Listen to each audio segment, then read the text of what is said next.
বন্ধুগণ দেখেন কত বড় বড় বাটা মাছ। এত বড় বড় বাটা মাছ আপনারা দেখেছেন কিনা জানি না। এটা হচ্ছে আমাদের বাড়ির সামনে যে নদী, সেই নদীর বাটা মাছ, সুধানী নদী। এগুলো কিন্তু কোনো পুকুরে চাষ করা না, এগুলো কিন্তু একদম লোকাল বাটা।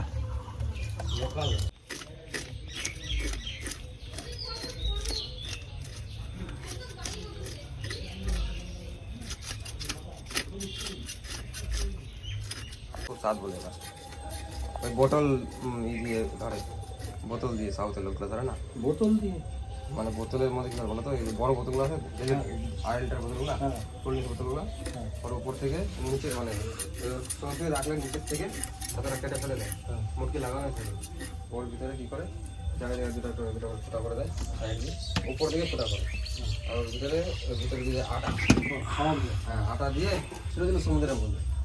আর এরকমই দেখতে মাছটা, ও আটা একটু ঢুকে যায়। আর এই দেখুন বন্ধুগণ, এগুলো হচ্ছে কাঁচা কলা, এগুলো আমাদের বাড়ির কাঁচা কলা। ঠিক আছে, আপনাদের যদি কারো লাগে তাহলে বলবেন। অনেক কাঁচা কলা আছে আমাদের বাড়িতে। ঠিক আছে, এই কাঁচা কলা দিয়ে এই যে বাটা মাছ যদি রান্না করা যায় তাহলে সেই স্বাদ। বন্ধুগণ এই যে এই মাছটা, এটা হচ্ছে বাটা মাছ। এটা হচ্ছে বাটা মাছ, হচ্ছে আমাদের বাড়ির সামনে নদী, সেই নদীর বাটা মাছ। এগুলো কিন্তু কোনো চাষ করা মাছ না, কোনো হাইব্রিড না, এগুলো একদম দেশি মাছ। এত বড় বাটা মাছ কিন্তু চোখে দেখা যায় না। এটা আমাদের এই নদীতেই বাটাটা হয়েছে।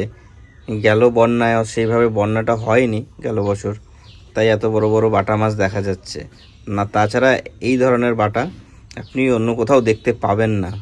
ঠিক আছে, আর সঙ্গে আছে মাগুর মাছ। এটা হচ্ছে লোকাল আমাদের দেশি মাগুর, এগুলো চাষ করা হাইব্রিড না, এগুলো দেশি মাগুর। তো দেশি মাগুর, দেশি বাটা, আর এই ছোট মাছটা হচ্ছে, এটা হচ্ছে রাইখোর মাছ। এটাও খুব সুন্দর খেতে স্বাদ, আর এই বাটাগুলো তো খুব সুন্দর হবে খেতে। সঙ্গে মাগুর মাছও রয়েছে।